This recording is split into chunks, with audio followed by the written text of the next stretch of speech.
Imaginez la scène. On est au crépuscule, dans une ruelle quelque part dans une grande ville. Le bruit de la circulation s'éloigne un peu. Et là, une silhouette s'approche d'un mur en briques, sans un regard pour les gens qui passent. La personne sort un ordinateur portable, elle s'agenouille et hop, elle branche un câble. Directement dans le mur. Non, ce n'est pas du vandalisme, c'est un geste précis, réfléchi. C'est une connexion. Une sorte de porte d'entrée vers un réseau parallèle, caché au cœur même d'une autre. Ce geste, qui a l'air de rien comme ça, c'est le point de départ de notre histoire. Parce que cette clé USB, là, scellée dans le ciment, ce n'est pas juste un bout de plastique, c'est un nœud, le maillon d'une chaîne invisible qui traverse nos villes. Et ce concept, ça porte un nom, le dead drop. Le principe est d'une simplicité radicale. Il s'agit de créer un réseau pour s'échanger les fichiers, mais complètement déconnecté d'Internet. Une espèce de boîte aux lettres numérique cachée dans la rue et accessible à n'importe qui, à condition de la trouver. Et c'est là qu'on touche à la question centrale. Franchement, à l'heure du cloud, de la 5G, de la connexion permanente, pourquoi ce retour au physique ? Quel est le but de cet échange non pas de la main à la main, mais de machine à mur ? C'est ça qu'on va essayer de comprendre ensemble. Pour vraiment saisir la démarche, il faut remonter un peu le temps, à ses origines. Parce que le dead drop, avant d'être un outil, c'est d'abord une idée. C'est même une performance artistique qui vient nous interroger sur notre relation à la technologie. Tout commence en 2010, à New York. Un artiste allemand, Aram Bartol, décide de sceller les 5 premières clés USB dans les murs de la ville. Son geste, c'est une critique presque poétique du fameux cloud. Son ambition, c'est de décloudifier nos données, de les faire redescendre de leur nuage numérique pour les ancrer dans le béton. L'objectif est clairement politique, il s'agit de bâtir une infrastructure de partage qui échappe complètement au contrôle des géants du web. En fait, l'idée n'est pas complètement nouvelle. Elle remet au goût du jour un concept presque aussi vieux que l'informatique, le sneakernet. Vous savez, le réseau en basket. Le principe tout simple de transporter physiquement les données d'un point A à un point B. Sauf qu'en plaçant ce réseau dans l'espace public, les dead drops lui donnent une dimension politique et surtout collective. Le mode d'emploi est simple, c'est presque un rituel.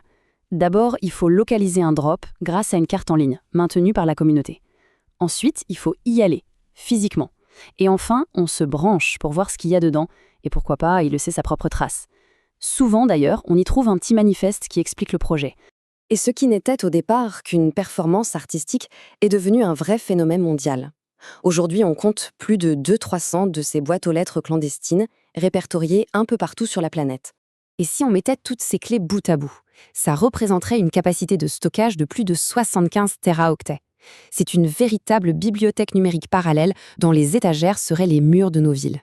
Mais derrière cette utopie, il y a un dilemme. Une tension fondamentale qu'on retrouve d'ailleurs dans beaucoup de débats sur le numérique, celle qui oppose la promesse d'une liberté totale à l'exigence de confiance. D'un côté, on a la promesse, un espace d'échange anonyme, décentralisé, loin de la censure. Mais de l'autre côté, il y a le danger. Rien, absolument rien, ne garantit l'intégrité des fichiers. Virus, malware, la clé USB elle-même peut être un piège. C'est un peu le Far West numérique, l'exact opposé d'un environnement sécurisé. Alors forcément, face à ces dangers, une culture de la prudence s'est développée. Les habitués le savent, on ne se connecte jamais avec sa machine de tous les jours. On utilise un vieil ordi, un système d'exploitation isolé, on n'ouvre aucun fichier sans l'avoir scanné avant. Bref, dans cet univers sans filet, la paranoïa est une règle de survie. Alors, la question qu'on peut se poser, c'est pourquoi est-ce que ce concept qui a plus de 10 ans connaît un tel regain d'intérêt aujourd'hui ? Pourquoi cette idée de déconnexion volontaire, de retour au concret, résonne si fort avec notre époque ? Il y a plusieurs facteurs en fait. D'abord, il y a une sorte de fatigue numérique, une lassitude face à la centralisation du web et à notre dépendance vis-à-vis des GAFAM. Il y a aussi, bien sûr, une inquiétude qui grandit face à la surveillance de masse. Et puis, il y a cette recherche de nouvelles formes de liens, de réseaux plus locaux, plus résilients, et peut-être aussi ce désir de retrouver un peu de matérialité dans un monde de plus en plus virtuel.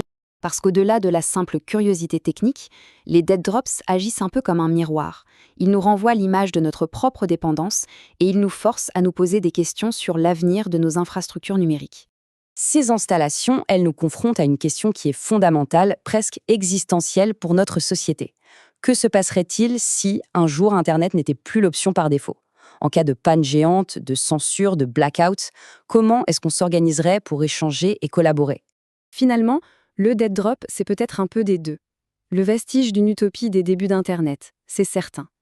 Mais aussi peut-être le prototype de réseaux futurs, plus résilients, plus locaux, plus humains. C'est une invitation, en somme, à repenser ce que ça veut dire vraiment être connecté.